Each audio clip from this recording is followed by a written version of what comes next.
Leslie Anderson. I'm the Director of Collections, Exhibitions, and Programs at the National Nordic Museum in Seattle.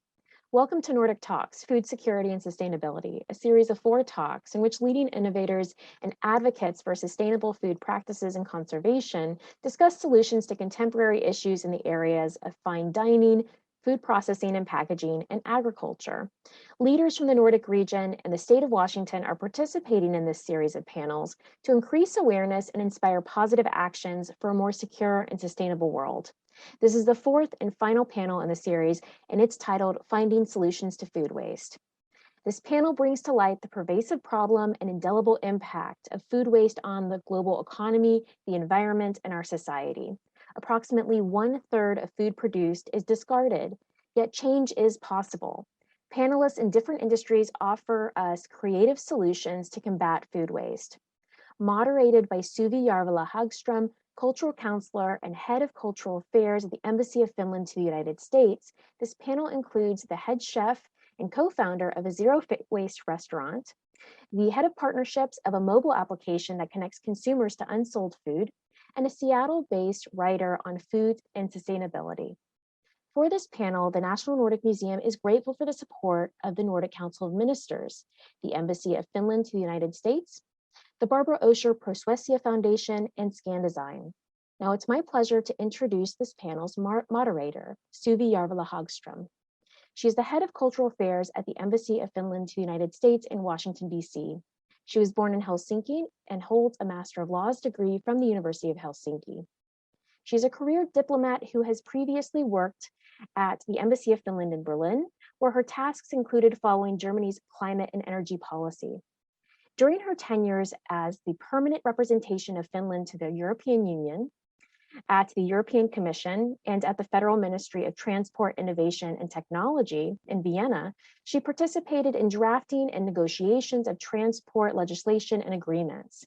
As head of cultural affairs, Jarvala Hagström works towards enhancing cultural cooperation and connections between Finland and the United States. Welcome, Suvi Jarvala Hagström. Thank you very much, Leslie, and welcome to everyone also from my side. And thank you for the Nordic Museum for organizing this wonderful and important panel discussion. Yes, and also welcome to our wonderful panelists. And first, I'd like you all to briefly introduce yourselves and your work. So shall we start with Åsa, please? Of course. Thank you so much for hosting this panel. It's really great to take part. My name is Åsa Sandberg. I'm the head of partnership for Too Good To Go. And I have a background within sustainability, nudging, and my latest work was at Coop, which is Sweden's second largest food retail stores. I'm based in Sweden, in Stockholm. And Too Good To Go is a social impact company that is building a movement towards food waste. And we are today the world's largest anti-food waste app and movement. We fight food waste through an app, connecting users with the food places that have food left at the end of the day, but we also drive initiatives such as educating in schools and inspiring households, etc. Thank you very much. And next to Jill, please. Thanks. My name is Jill Leitner, and I'm based in Seattle. I've been a food and sustainability writer for about 20 years. About 10 years ago, I spent an entire month weighing every single scrap of food I was putting in a compost bin. And that led ultimately to a bit of an obsession on the topic, which turned in a couple of years ago to a book, Scraps, Peels, and Stems, Recipes and Tips for Rethinking Food Waste at Home. My primary area of focus is on home cooks and helping them just be better, more informed, more sustainable cooks as possible. Wonderful. Thank you very much. And next, please, Albert. Hi, good evening. Thank you for having us here in this panel. My name is Albert. I'm located in Helsinki in Finland, and I'm the head chef and co-founder of restaurant Nolla. The idea of Nolla is basically born out of the desire to serve with good food without compromising in sustainability. We aim to minimize at the restaurant the amount of waste that we produce using everyday actions, following our kind of sustainable values and a waste-free ideology. The idea is to create a model of restaurant that eliminates any waste that is produced in a restaurant. And we try to do that, not trying to solve the problem, but preventing it from never happening. Great. Wonderful to have you all here to share your experiences and thoughts on this important topic.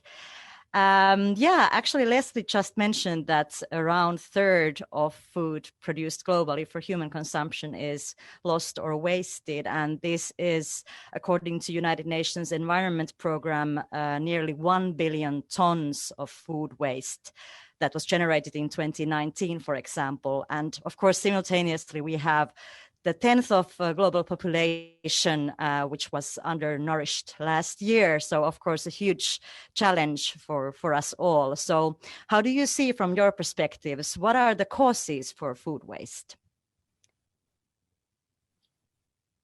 Could you maybe start, Jill, this time? We're all so ready to jump in on that. So first of all, with that report, I want to just briefly touch on the fact that in that big report, and really in most reports around food waste, they lump food loss and food waste together, but they're really very different.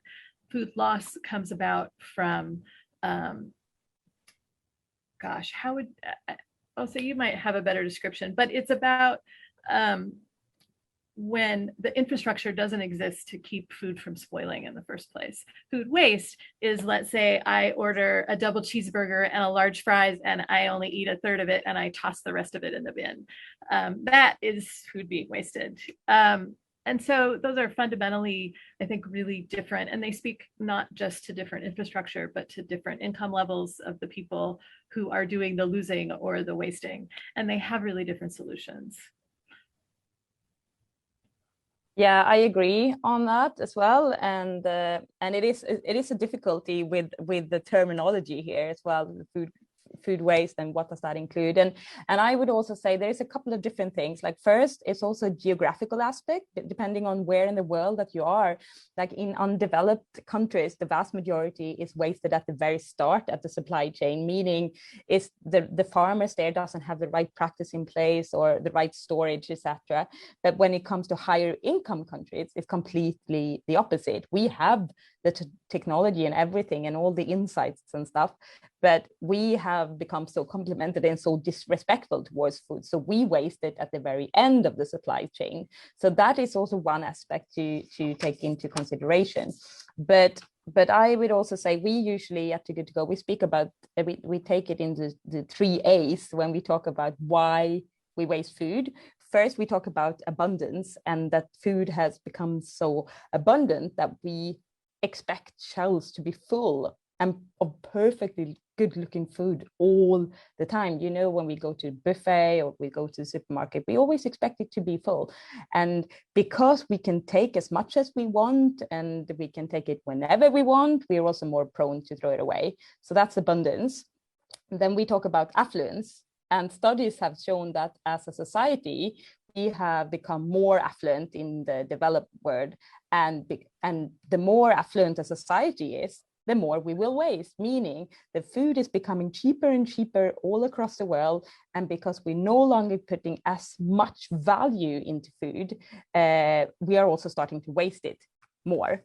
And thirdly, of all, is the association of food, meaning that we are, most of us, well, at least in this card, we in this talk, we're like living in big cities. So many of us have not actually even stared a farmer in the eye, also understanding, you know, where is the food coming from? The food that is produced, like where is it coming from and how is it produced?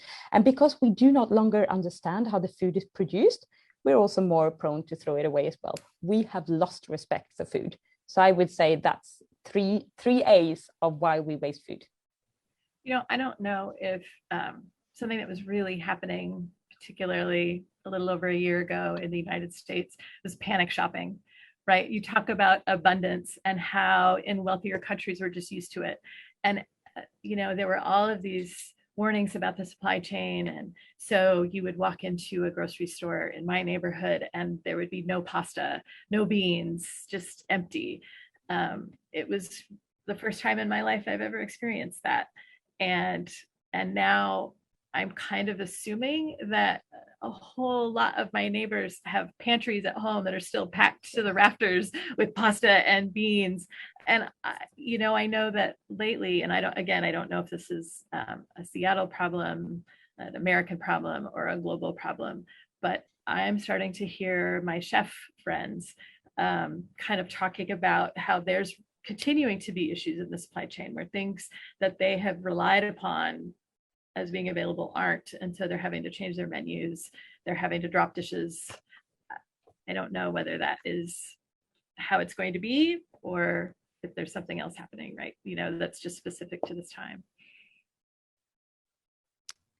Yeah, Albert, would you have a view on the core or reasons behind food waste in restaurants and how the pandemic might have affected it, as Jill mentioned a moment ago? Yeah, I think that the biggest reason is the lack of an appropriate planning. I think also had 3 A's. I could say 2 O's.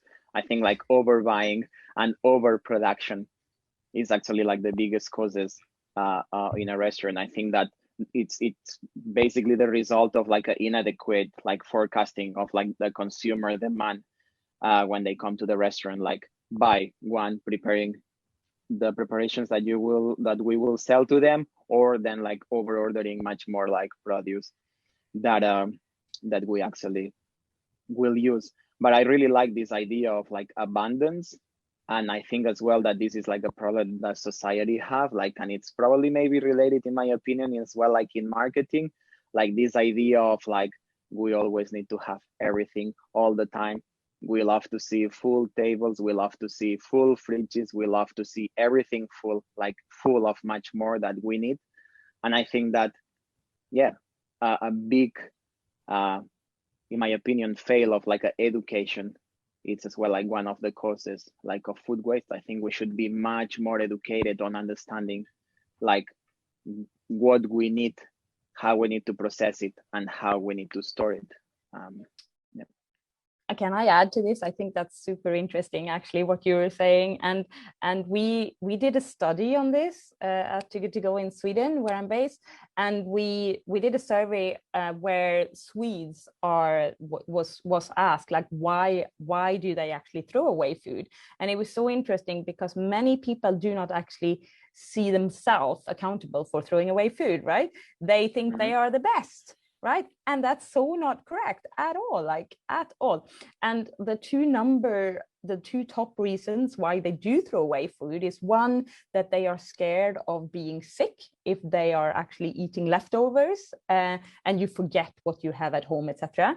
And the second one is, of course, then date labeling, and that people do not actually know what date labeling means, or they are really scared of using the groceries after the date labeling. But it is really weird. I was working with one of my old colleagues and on the date labeling issue. It's so interesting because she said to me, I can't drink the milk when the clock hits midnight. I was like, how does the milk know that the clock hits midnight? That's insane, right? So weird. So it is interesting because we do see ourselves as no, I do not throw away food. I am really great at eating up all the food, because it's almost a bit shameful, right, to throw away food. But we all do it. So yeah, I just wanted to add that in there. I think that it's interesting as well, or not interesting, but it's scary actually, how we have accepted that some of what we buy or we are supposed to consume, it's gonna be waste. We don't see it as a normal thing. We normalize so much the waste that it becomes something that is really accepted amongst everyone. And I think this normalization of waste is the one that probably scares a bit the most. I know, I'm ready to have a parade. You're so right on. Let's have a parade. Yeah, let's have a parade. Oh my goodness. Yeah, it's exactly the problem. It's so deep into society to have accepted that some things are just created to be wasted, that it's so complicated. And I bring once again education in it, to understand that no, that's actually not normal, and no, that's actually not that many years that it's been like that. So yeah, once again, I think education. Yeah, certainly you have to kind of understand the problem to be able to change your behavior and tackle it for sure. Very, very good point. And you know, it's of course, besides an ethical problem, or it's also of course an economic issue. And then what I understood is that food waste is costing us globally something like $936 billion a year, a whopping number. And yeah, of course, like what do you think are the challenges in fighting food waste, in addition to, you know, maybe people not understanding the problem, or, you know, what other reasons are there?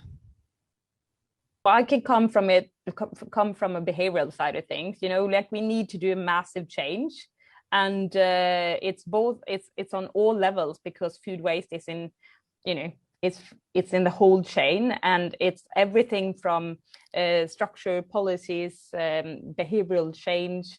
Companies need to really make strategies for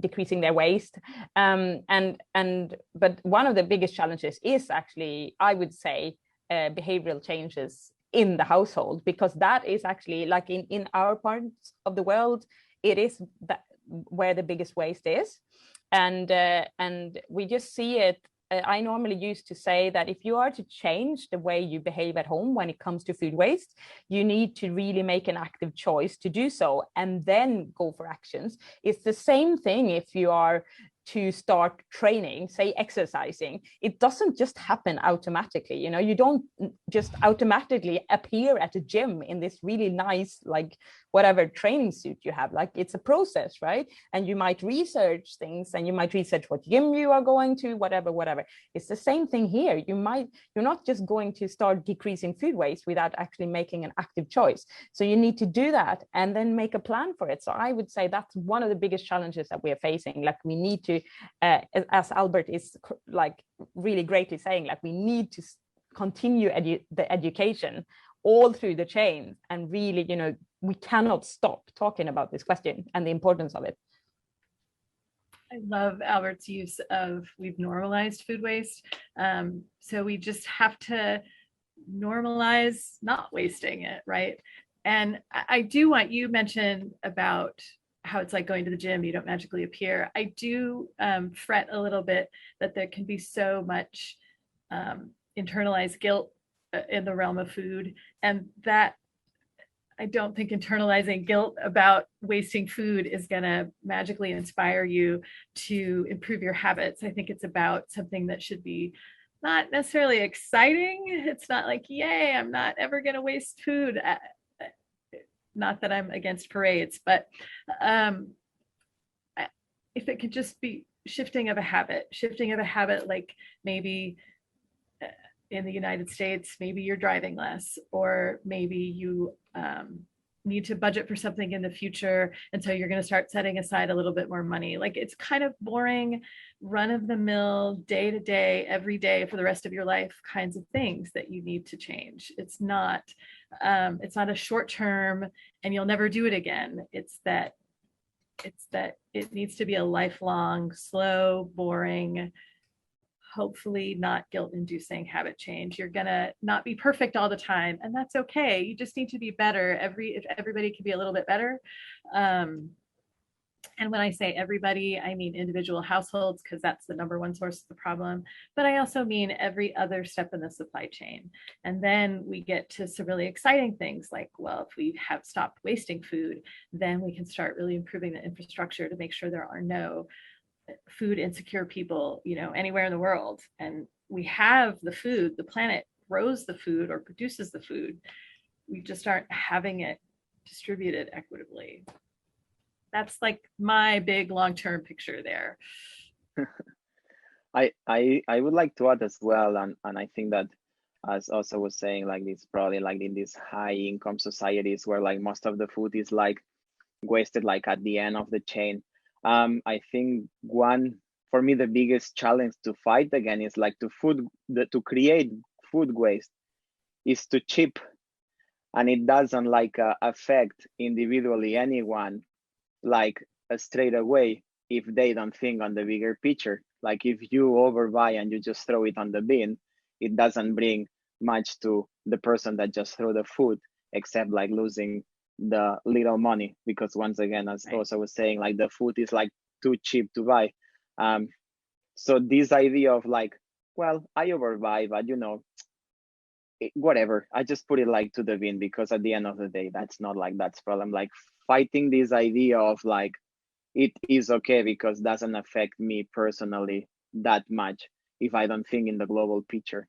I think that's the, once again, like the very complicated that I see to fight. If we don't kind of like encourage or even punish the creation of food waste, I think just by telling and explaining to people that, yeah, there is this like bigger problem that it's happening outside of your house, it's gonna be like very, very, very complicated to fight.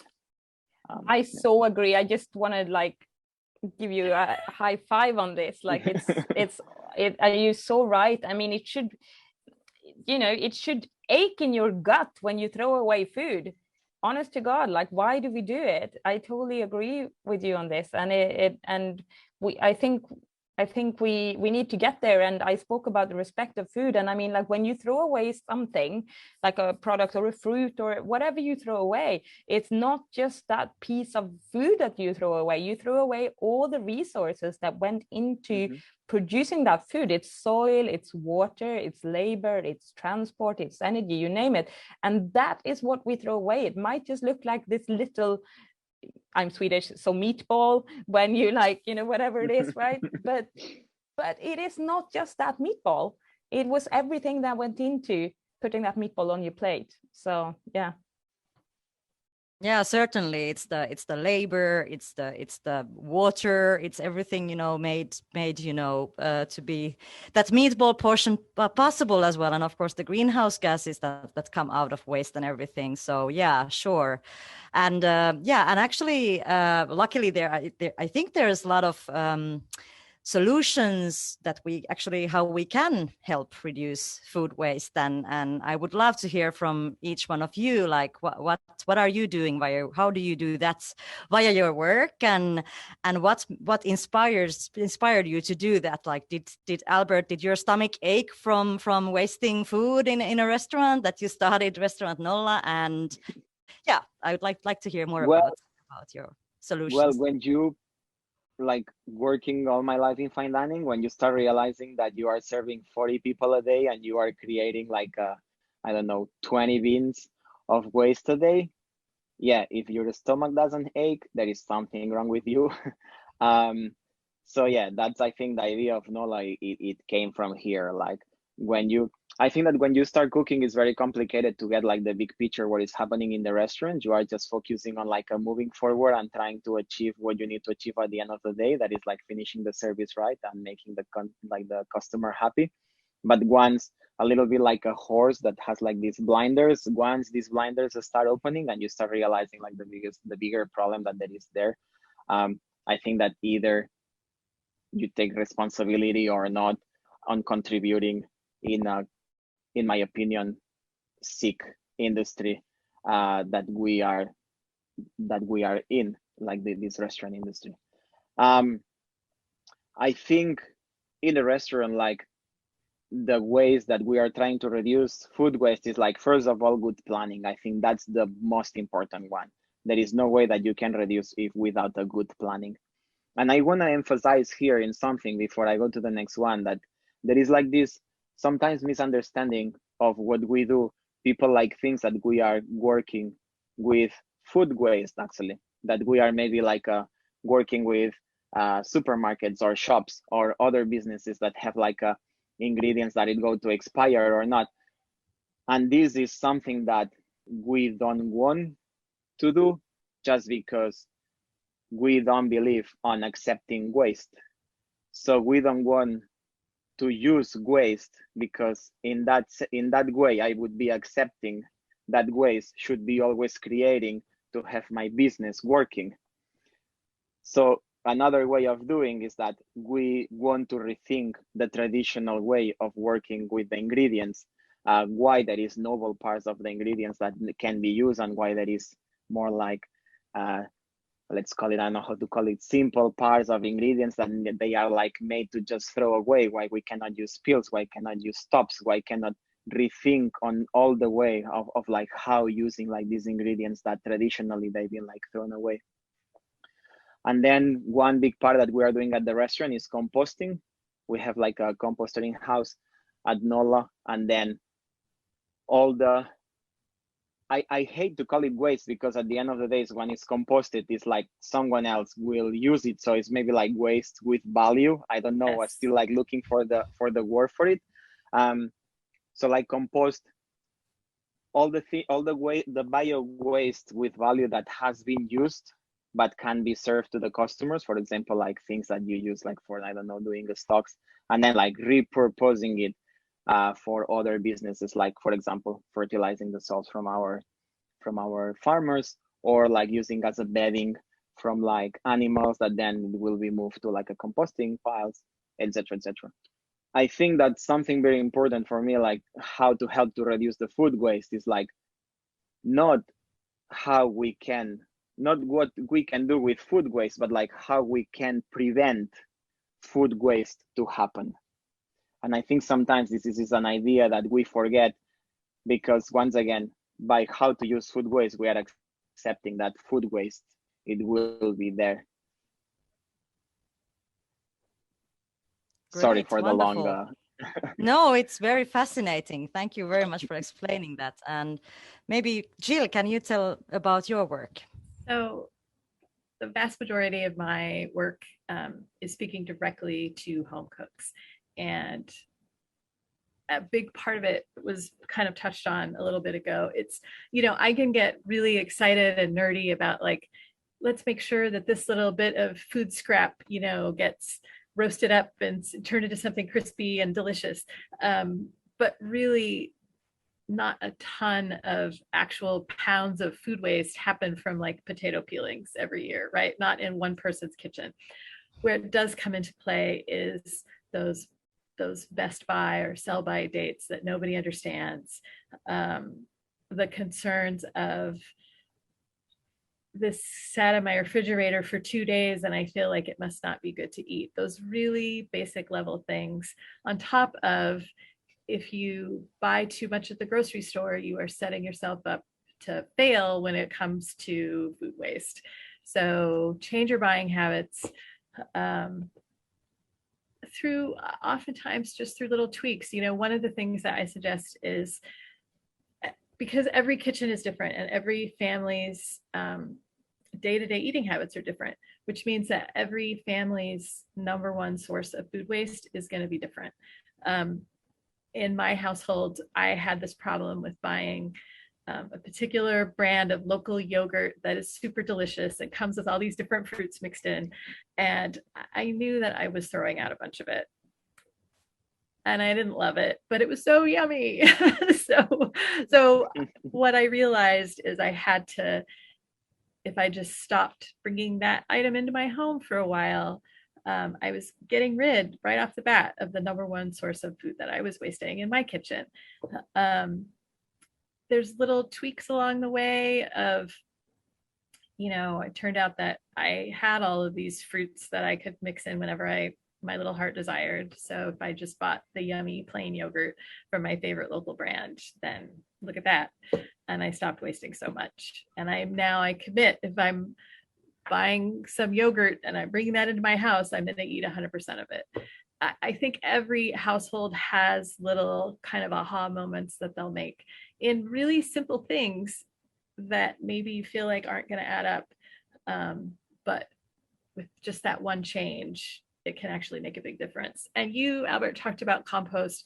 I really would love to change. I think people, again, at least across the United States, composting is like, it's been mandatory in Seattle households and then in restaurants for long enough that I don't know how many years. And when I was doing my book tour before the pandemic, it was really interesting. That was one of the questions that I would ask the audience is, is there citywide composting here? Do you use it? Do you have to use it? If there isn't, maybe there should be. What can that look like? For the book, I interviewed a man up in rural Alaska that runs his community's composting program. He had to figure out how to keep bald eagles and grizzly bears out of that compost because, but then he said that it actually is less compelling because what really the problem in that side of things is when you're mixing up food with other things that aren't edible, and that's when the really gross stuff happens that attracts some of those pests. So if you're separating it out from the beginning, not only do you get this awesome soil replenishing usable product out of it that I think greatly reduces that whole idea of food waste, but maybe you're making your community a little bit cleaner in the first place. And just if I can do like a quick point like on the composting before, and I think that I actually am really impressed about that in Seattle restaurants need to compost for like, I don't know how long, like in here, in Helsinki, at least that I know, we are like the first restaurant to have a composting house. And that was something that it was a bit strange for like customers when they were coming to it, to have it just there like next to them in the dining room. And yeah, that's awesome. But I think that but it's great. But I I love that. Right? I mean, it's part. You want tourists to like pose for photos next to it. Yeah, I mean, it's part of this like normalization of like of what we try to achieve. That we are not doing nothing that is like a witch thingy, or like it's something normal. There is a technology for it. We are in the city center of Helsinki, and we can compost and we can send it back to our producers. But I think as well that it's a little bit, how you say, not as scary, but I think that there needs to be a lot of work as well in this composting, because you can use it as a bio waste. And that's the point that for me was a little bit, it took a bit of work, and it took some software that we install on the kitchen, like to track every single thing that was going to the compost, to kind of like track the hot spots and try to kind of tackle where we were failing the most. Because if not, yeah, it's true that the compost will be used for eggs, but I mean, what's the difference between having like a bio waste or a compost? In restaurants, there is always this kind of job of the sous chef and the head chef, sometimes of like checking a little bit what is on the bin, because someone might have like burned something and like a stacking under the bin. So compost could become a little bit this like a never-ending bin where you can just like stack things without understanding where you are mistaking or not. But I'm really impressed that restaurants have been using like so far composting, because in here I've been thinking, if 3 young guys opening a restaurant with like 0 resources could have a compost, I cannot understand why households are not sharing compost, why restaurants are not sharing compost, why, like I really cannot understand that. But hopefully one day we will reach there. If the city the size of Seattle could do it, everybody could do it. It's not that hard. Yeah, but hey, Åsa, it's fascinating, your app and your business as well. So can you now tell us a little bit more about your work? Of course, yeah, sure, of course. Too Good To Go. It's a company. We are a social business, but we haven't existed that long. We've only been on the market for say 5 years, and fighting food waste is the core of our mission. That's the reason why we all wake up every day and go to work, and we're over 1,000 people now all across our markets, and that's, you know, it's amazing to feel like I have colleagues that is on the same mission as me every day. And since start, we've now managed to save, like, it was yesterday I looked, and it was 86.3 million meals from going into the bins, which feels just extraordinary.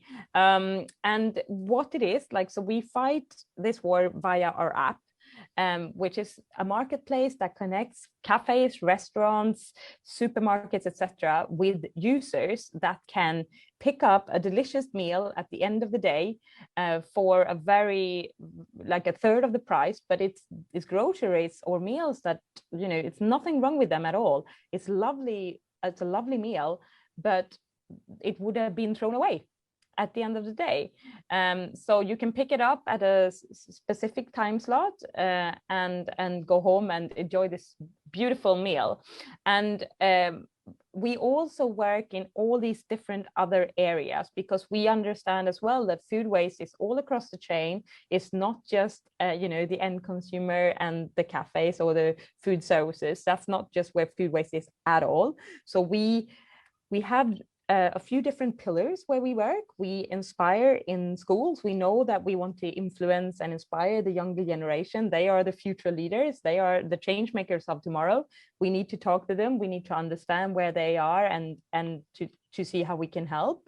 And we also work with legislation and policymakers. We know that there is policies out there on all these markets that we are in that actually makes it difficult for food waste to be decreased, and the politicians have the power to change that. So that's why we really need to build the right partnership and have the right dialogues with policymakers. And our third leg is companies, and companies is obviously our partners where we save food, but we've also created a lot of forums and a lot of discussions through these 5 years that we have been in business, where we have actually, with those companies' help, managed to, really change the way, that society actually operates. It could be, influence date labeling, for example, and we do that now in many of our markets. We work with something that we call Waste Warrior brands, which is big brands, which actually wants to make a big dent on the food waste arena and want to really contribute and lower their waste. So that is super great. We want to really empower business to move away from business as usual and lower their waste, be zero waste. And the last but not least at all is that the households, of course. We want to inspire households to lower their waste at home and change their behavior and everyday habits that lead to food waste, essentially. And we do that on many different levels, both by inspiration in our social media channel, but also events and etc. So we have these 4 pillars, but also the marketplace that makes the whole business possible. Can I actually ask, what has been the reaction to your app, and where you work in different countries? So where is this available? So it actually is available in Europe and North America at the moment. We have, as we speak, 16 markets launched. So 14 countries in Europe, and we have US that we launched just last fall, and it's flying through the roof. Actually, it's amazing to see the US team and the way that we actually get the mission across the US. And then the latest one that we just launched is Canada. So 16 markets at the moment, but more is coming for sure.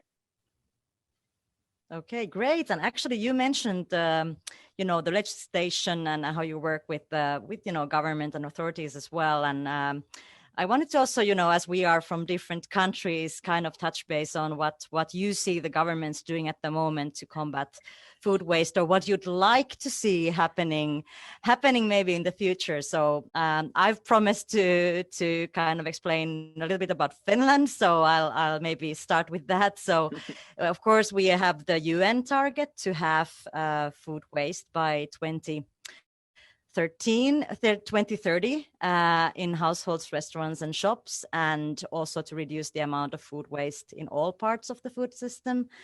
At the moment, there's a government program which states that a national climate food program is to be prepared, and that's been under preparation at the moment in Finland.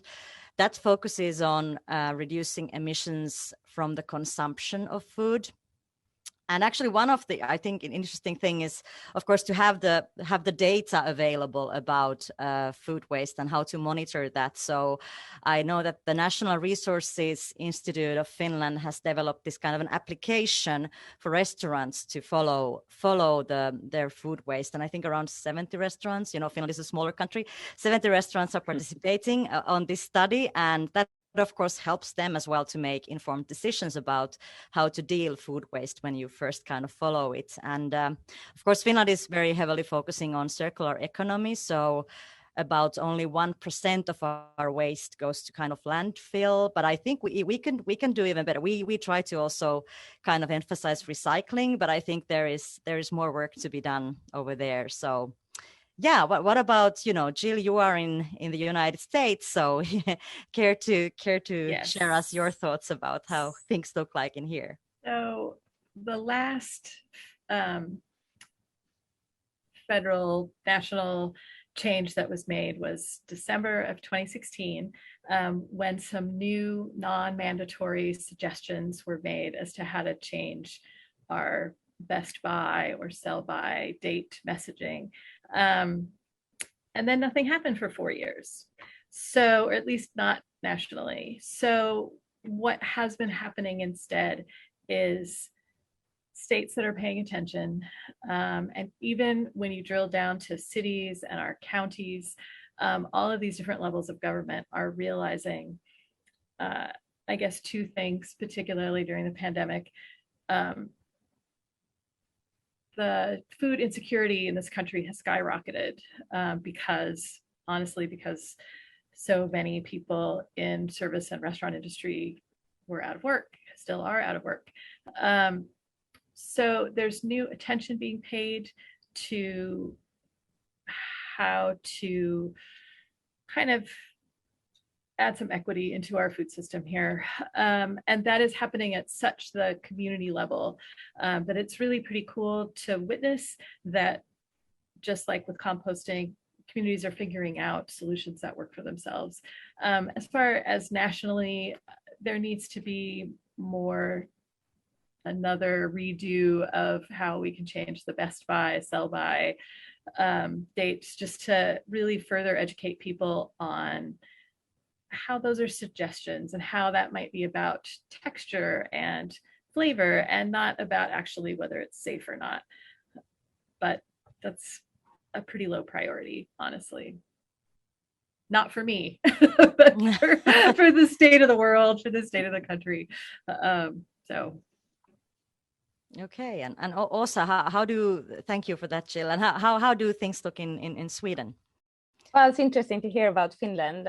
In Sweden, we have, the three agencies. So the Swedish National Food Agency, and in collaboration with the Swedish Environmental Protection Agency and the Swedish Board of Agriculture, they developed an action plan, which started, I think, in 2016 or something. But they started an action plan called More to Do More, and it was in order to reduce food waste throughout the whole food chain, including steps and action that can be taken from all stations, from the farmer to the consumer. And that action plan, it contained 42, I think, proposed measures and specified needs. And that also pointed out like 4 points that were identified as prerequisites for a successful effort, which was like a national goal, that Sweden needed a national goal, and the development of monitoring methods, active collaboration between stakeholders and actors and industry players, changes in consumers' behavior, which we've also touched upon, and fourthly, investigation, research, and innovation. So that is really going on in Sweden. And we also talk a lot about date labeling, and what I can see is that we have a lot of discussion on food waste, a lot of forums taking place, and a lot of actors and stakeholders that really want to talk about this. And I want to see even bigger collaboration in Sweden to tackle this issue. We need to work together, and we need to also work with governments together with government to change policies quicker, which makes it hard to prevent food waste. And we at Too Good To Go, we look at impacting both local and regional and national governments to take action, and we do that particularly on local levels, where we encourage like municipalities to, 1, commit to fighting food waste, and 2, inspire like local communities to prevent food waste at home, and 3, empower local businesses and institutions to redistribute all surplus food. So we do a lot together with government, but we also see that action needs to be taken quicker. Yeah, certainly, and sounds familiar actually, how you involve all levels and stakeholders in the process as well. So certainly something we do over there. I'm based in the US now, so I can just wave at you from here. But yeah, over there on the other side of the Baltic Sea, for sure as well. Yeah, and I think it would be next very nice to hear from Albert a bit about how you see the trend in restaurant business. Like, are there more and more zero waste restaurants coming up over there in Finland, or what's your perspective is towards Europe, or even globally, if you have views on that? And of course, where you think, if that's not the case, where the challenge is, what are the kind of, what's blocking that from happening?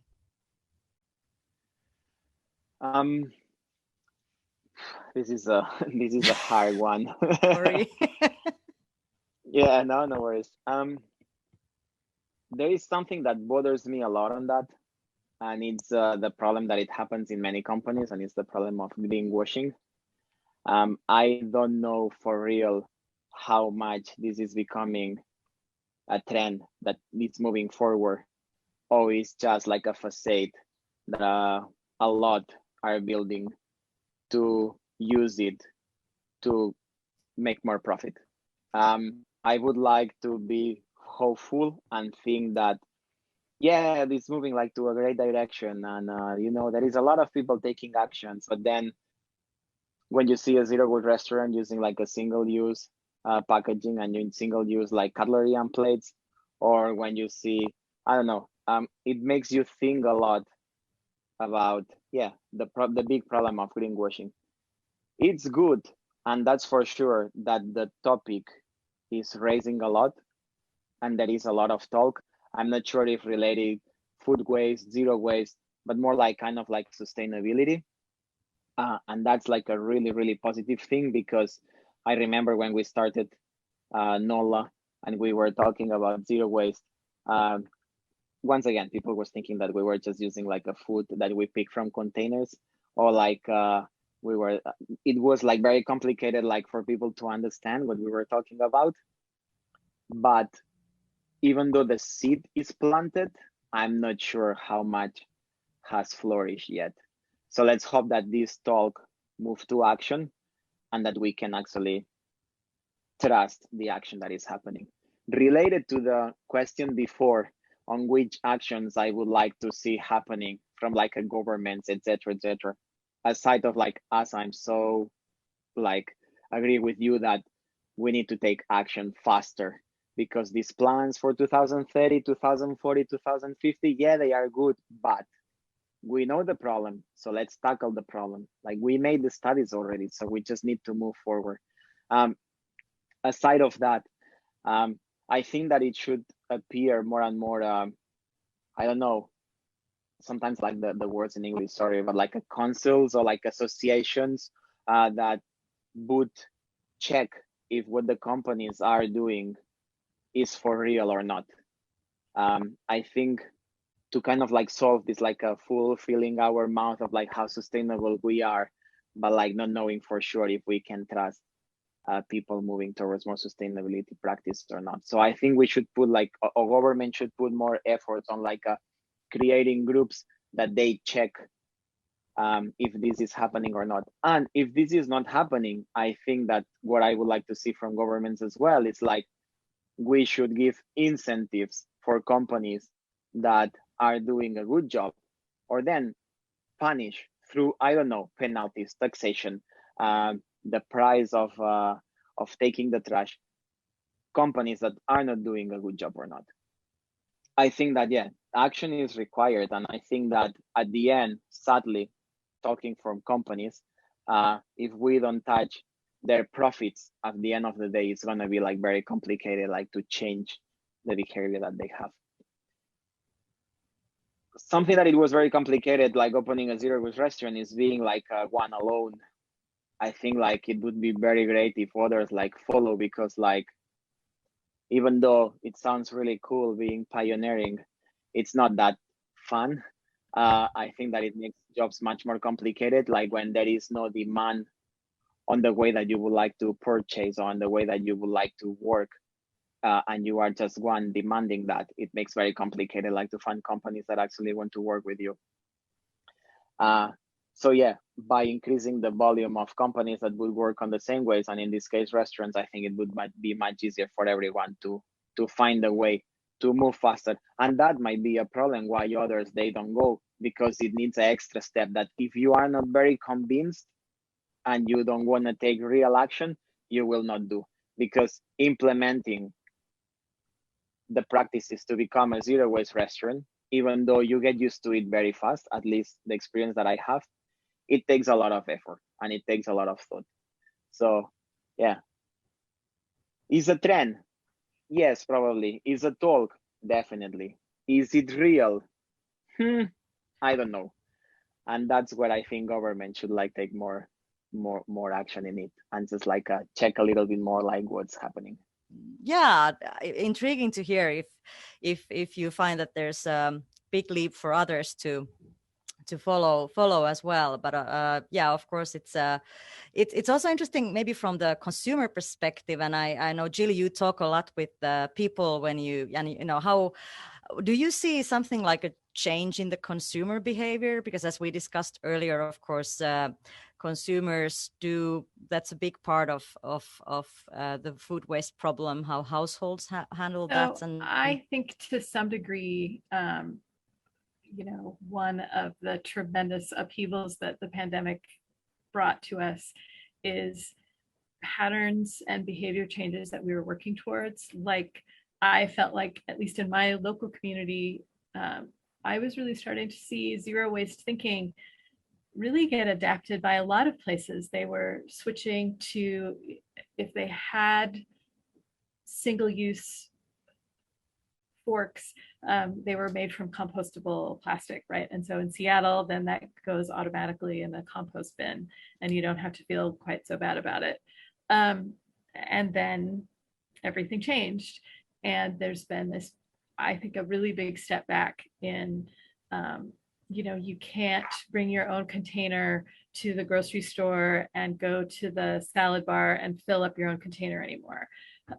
You have to use a single-use piece of cardboard to put that in.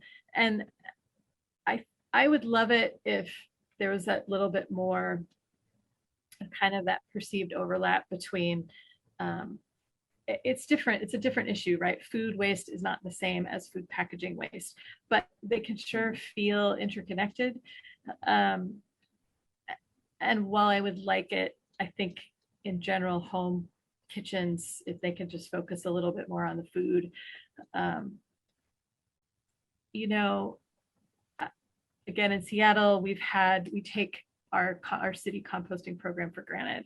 And so when I pop out to a suburb where maybe it's optional and I don't see very many compost bins out, and maybe half of the people who live there participate, I want that to have to be 100%, because I think people are really resistant to that idea.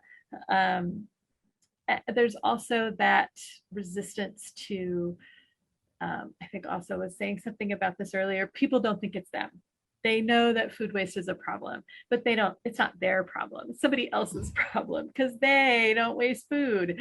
Well, they probably do. Probably everybody does. And I think if that just little adjustment to mindset, where maybe you don't waste that much, maybe you don't waste as much as that other person, but how can you still improve your personal best and waste a little bit less? I think, you know, I don't think that's necessarily about regulations, and I don't think that is about forcing people to do stuff. I think it's just a little internal, mental, emotional adjustment around our daily habits. Yeah, do you have like a wise kind of a tip for us, like how do we make that mental shift so the best? I would say the easiest thing is when you have a container of food and you see that date and you think, uh-oh, that was 2 days ago. Do you know what? You probably have some combination of working eyeballs and working nose, and just look at it. And if it looks okay, and sniff it. And if it smells okay, it's probably fine. Just use your senses. And don't panic about the date. You know, when somebody was saying like, oh, that milk expires at midnight on that date, that of course it doesn't, you know, of course it doesn't. There's not, step away from the panic and use your own best judgment, I think would be a huge step forward in just that area of food waste. Also, do you have something? I couldn't agree more. It's so weird as well, I think, but because I mean, it's not so long ago that we actually implement date labeling. It really isn't. It feels like we've had it for like, you know, decades and decades and decades. We really haven't. And what did we do before that? Well, we used our senses. But that we seem to just have forgotten completely. And now we're just scared of, like, you know, smelling milk that have, you know, one day past their best before date. It's super weird. I was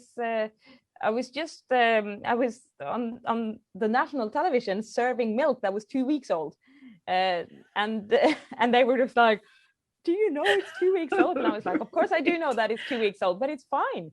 It is fine. I'm going to add that I had tried it before, but you know, that was kind of you. yeah, very kind of me. But I agree with Jill. Like, we need to. I mean, we really need to trust our senses more. Like, you will actually be able to smell if the milk is bad or an egg is bad. Like, it will stink your whole household. You know, if you an would egg know. Is bad. You would know. You definitely know. So yeah. Great. Okay. Hey, I think I have time still for one last question for everybody. So, like, if you'd like to tell us a little bit, like, what's next what's happening next for your company or for your work, and something that you'd like to tell the audience as kind of final remarks. So the floor is yours. So, what's next since I'm not a company, I'm just a writer. I think I'm going to keep continuing to get the message out. You know, in the last year, a lot of my writing has been turned extremely local, because nobody's traveling, right? And so it's a lot of how you personally can.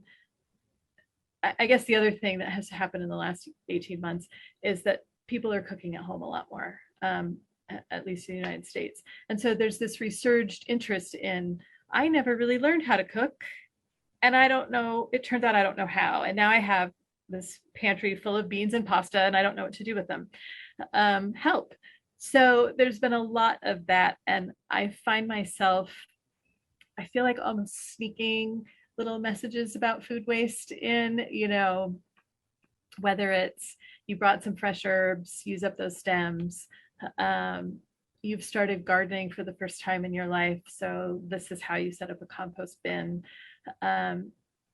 You know, make sure that your local food pantry has the resources they need. Maybe you can grow some food at home in your garden and pass it along to them. Or do you have a fruit tree that's growing way too many plums right now?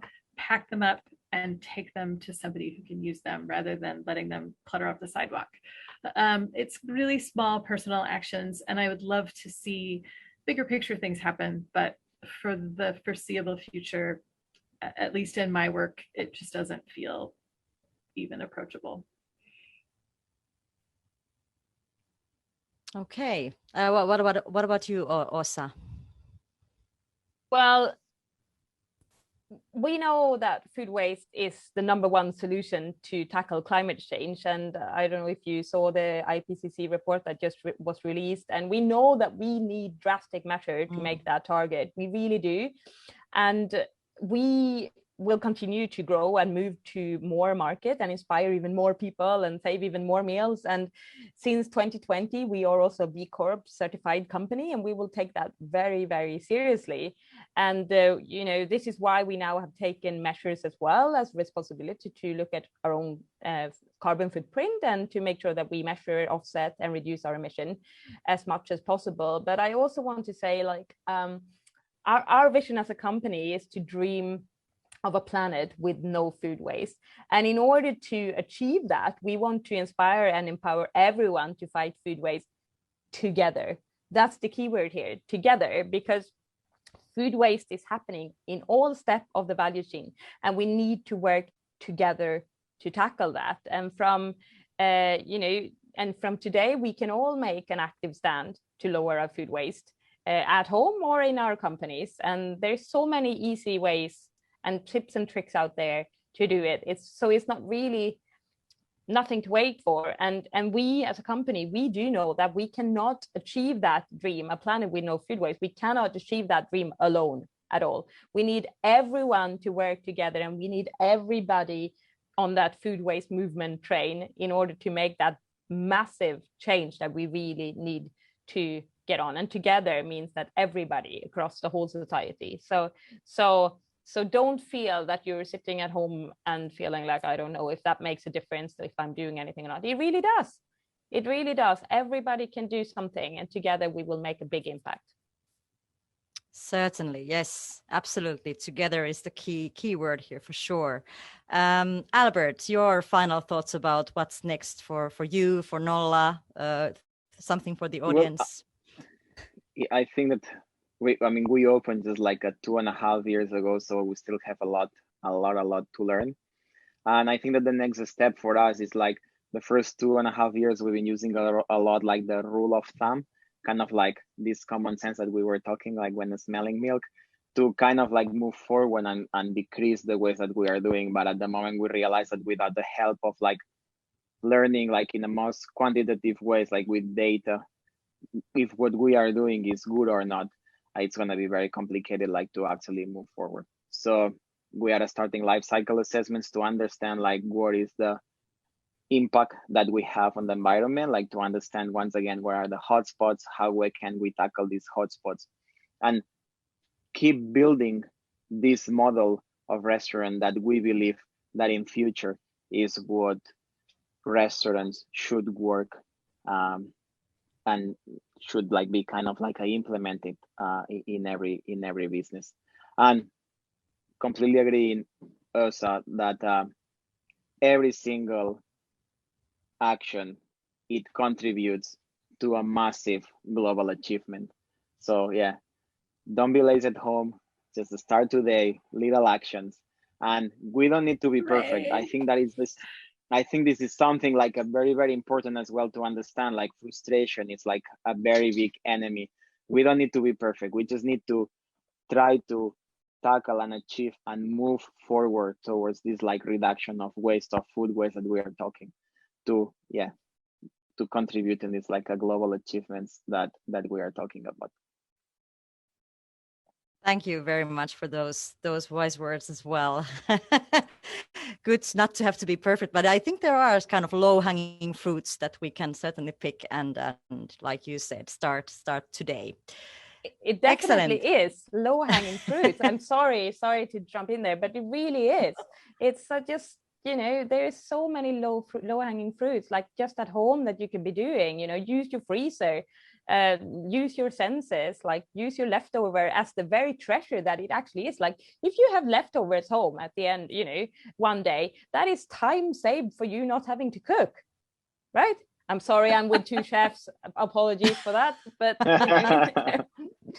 but there's treasures out there, and it doesn't have to be major. Just do something small. We love byproducts, so don't be sorry about anything. It's like one of the most interesting ingredients to work with in a kitchen. So don't be sorry at all for that. Awesome. Wonderful. Thank you very much, Åsa, Jill, and Albert for being here, for your time, for your thoughts. And of course, thank you again for the National Nordic Museum for organizing this event, and all the partners involved, and of course also for you there in the audience listening and watching this. So thank you for joining us, and have a nice day or evening wherever you are. Bye-bye.